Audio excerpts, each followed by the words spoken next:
Let's go back to the Gulf and a new flashpoint, more specifically to the Strait of Hormuz, where a South Korean oil tanker was seized by Iran.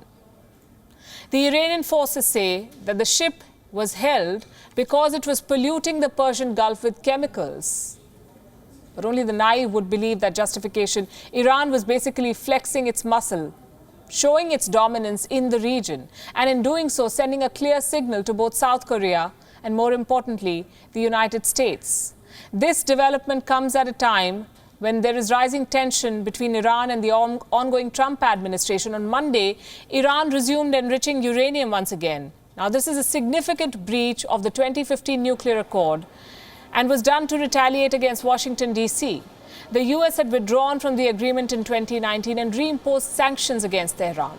Iran is also angry about the killing of its top nuclear scientists, which Tehran blames on Israel, an ally of the U.S.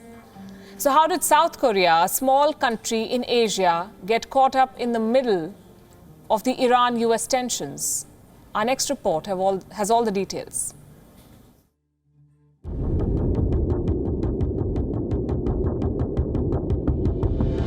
On Monday, a South Korean oil tanker was traveling from Saudi Arabia to the UAE when it was flanked by Iran's Revolutionary Guards. It was escorted by Iranian forces to the port city of Bandar Abbas. All this occurred in a narrow stretch of sea called the Strait of Hormuz. Just around 21 miles wide, this strip of sea between Oman and Iran is the most sensitive choke point for all global oil supply.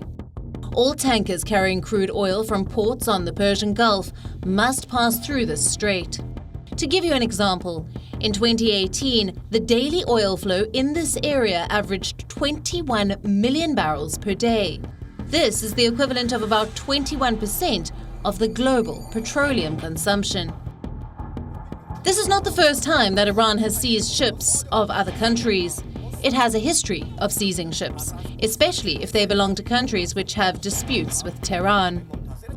And South Korea is currently not in Iran's good books. South Korea is withholding billions of dollars of Iranian oil export revenue.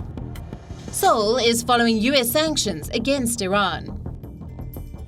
South Korea demanded the immediate release of its vessel and dispatched its own forces to the area. This comes just days ahead of a planned visit by South Korea's Deputy Foreign Minister to Tehran.